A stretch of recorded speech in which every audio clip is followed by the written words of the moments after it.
Sebuah truk bermuatan beras mengalami kecelakaan tunggal di Dusun Lari-Lari, Mamuju, Sulawesi Barat. Truk ini terperosok ke dalam selokan hingga terguling. Bagian depan truk mengalami kerusakan parah lantaran menabrak tembok pembatas jembatan dan tiang telepon hingga roboh. Truk ini rencananya menuju ke Kabupaten Donggala setelah mengangkut beras dari Kabupaten Polewali Mandar. Diduga sopir kelelahan dan mengantuk hingga kehilangan kendali kendaraan. Selain itu, kondisi jalan di lokasi licin setelah diguyur hujan deras. Kecelakaan tunggal ini tidak mengakibatkan korban jiwa. Sebenarnya kecelakaan tunggal karena tidak ada lawan kendaraan dan posisi jalan dalam keadaan sunyi. Nah, cuman mungkin karena posisi sopir mengantuk. Agar upaya evakuasi truk berlangsung cepat, seluruh muatan berupa beras yang berada di dalam truk tersebut langsung dipindahkan ke truk lainnya. Evakuasi muatan dibantu warga sekitar yang ikut bersimpati atas musibah yang dialami korban. Kerugian akibat kecelakaan ini ditaksir mencapai puluhan juta rupiah. Edi Junaidi melaporkan dari Mamuju, Sulawesi Barat. Warga Jalan Gagak, Kelurahan Kenangan Raya, Percut Setuan, Deli Serdang dikejutkan dengan tewasnya Safril, pria berusia 56 tahun yang bekerja sebagai penjaga rumah. Jenazah Safril ditemukan telah membusuk di kamar mandi rumah milik kemenakannya sendiri. Polisi yang datang ke lokasi langsung melakukan olah tempat kejadian perkara. Korban diduga tewas beberapa hari sebelum diketahui salah seorang kerabatnya yang datang untuk menjenguk karena jenazah sudah mengeluarkan bau yang tidak sedap. Pemberitahuan dari keluarga. Terus kita muncul kemari, langsung ke TKP di lantai tinggi. Di kamar mandi, tertidur tapi kepala terbentur. Pihak keluarga kemudian membawa jenazah korban ke rumah duka di Medan Perjuangan untuk dimakamkan.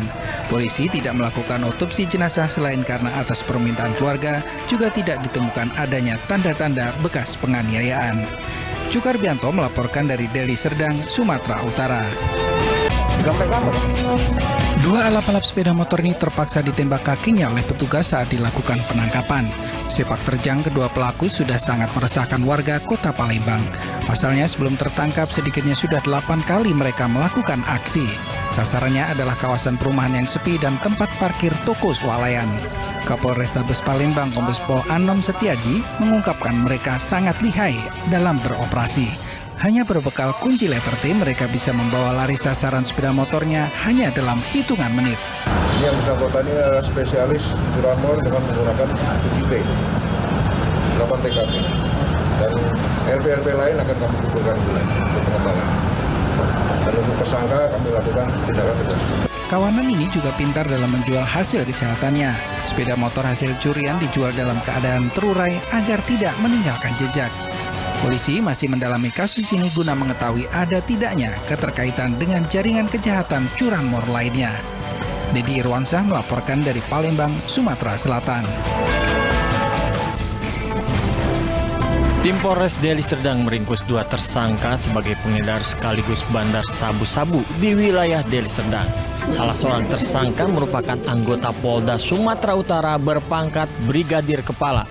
Sedangkan satu pelaku lain tewas sebelum mendapatkan perawatan di Rumah Sakit Umum Adam Malik Medan karena menderita sesak nafas saat diringkus. Awalnya tersangka yang diketahui bernama Bribka Tumpal Hendrik Simbolon dibekuk di rumahnya di Jalan Pertahanan Kecamatan Patumbak tanpa perlawanan. Setelah pengembangan, polisi menangkap Abdi Sanjaya di kawasan Pancur Batu. Dari penangkapan kedua tersangka, polisi menyita 126,24 gram sabu-sabu siap edar, timbangan elektrik, telepon genggam, serta 26 butir pil ekstasi, serta uang tunai 45 juta rupiah.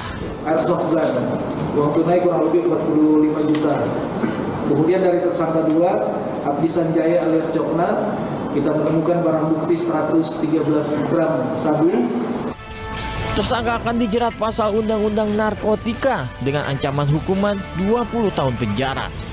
Tersangka pun terancam dipecat dengan tidak hormat dari Dinas Kepolisian. Cuk Arbianto melaporkan dari Deli Serdang, Sumatera Utara. Kobaran api membakar sebuah unit tempat tinggal di Tower Hijau lantai 6 apartemen Sentral Timur Pulau Gebang, Cakung, Minggu pagi. Sejumlah penghuni apartemen panik berhamburan saat melihat api membesar. Guna memadamkan api, 10 unit mobil damkar diterjunkan ke lokasi. Salah satunya menggunakan tangga pemadaman yang dapat menjangkau titik api. Petugas damkar menduga kebakaran dipicu oleh puntung rokok milik penghuni yang mengenai kasur sehingga api dengan cepat membesar.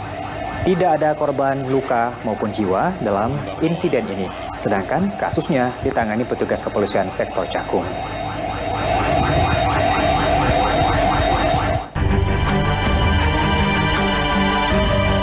Pasangan kekasih berinisial SY dan S diringkus jajaran kepolisian Resor Kota Waringin Timur lantaran tega menganiaya bocah perempuan berusia 5 tahun berinisial L.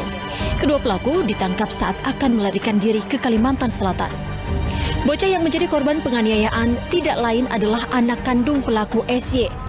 Usai dianiaya dengan menderita sejumlah luka lebam di sekujur tubuhnya dan tangan kiri nyaris patah, korban ditinggalkan di sebuah kedai kawasan Jalan Kopi Selatan, Sampit, Kabupaten Kota Waringin Timur, Kalimantan Tengah. Atas inisiatif warga serta lembaga swadaya masyarakat, korban dibawa ke Dinas Pemberdayaan Perempuan Perlindungan Anak Pengendalian Penduduk dan Keluarga Berencana Kota Waringin Timur untuk mendapatkan pemulihan fisik dan psikologis. Dari kejadian awal kita sudah berusaha untuk mendampingi hingga nanti sampai selesai perawatan sehingga itu yang menjadi tugas kita. Juga mungkin nanti menggiring dan mendampingi ke ranah hukum yang memang sebagai fungsi kita. Dari hasil pemeriksaan polisi, pelaku tega bertindak kasar lantaran kesal, korban sulit diatur. Kondisi ini diperparah lantaran keduanya ternyata dalam pengaruh narkoba. Keduanya dijerat pasal Undang-Undang tentang Penghapusan Kekerasan dalam Rumah Tangga dengan ancaman hukuman maksimal 10 tahun penjara. Dia adalah pemakai narkoba jenis sabu. Jadi boleh dikatakan kalau sudah terpengaruh narkoba akalnya sudah tidak sehat lagi. Sehingga anak sendiri pun dia siksa. Tak hanya di Kalimantan, kasus penganiayaan anak oleh orang tua kandung juga terjadi di ibu kota Jakarta. Seorang ibu berinisial J yang tinggal di sebuah unit apartemen di kawasan Cengkareng, Jakarta Barat, tega menganiaya buah hatinya yang berusia 5 bulan di fasilitas kolam renang. Polisi yang melakukan pemeriksaan menduga kuat pelaku depresi akibat persoalan rumah tangga. Korban yang menderita luka lebam kini dibawa ke panti sosial. Dulunya informasi awal ibu ini pernah tinggal dengan seseorang ya. Tapi terakhir ini sampai listrik, lampunya juga mati di tempat tersebut. Nah, kami melakukan koordinasi lagi dengan tetangga-tetangga sekitar. Memang terakhir yang kami dapatkan ibu ini hanya tinggal berdua, ibunya sama anaknya.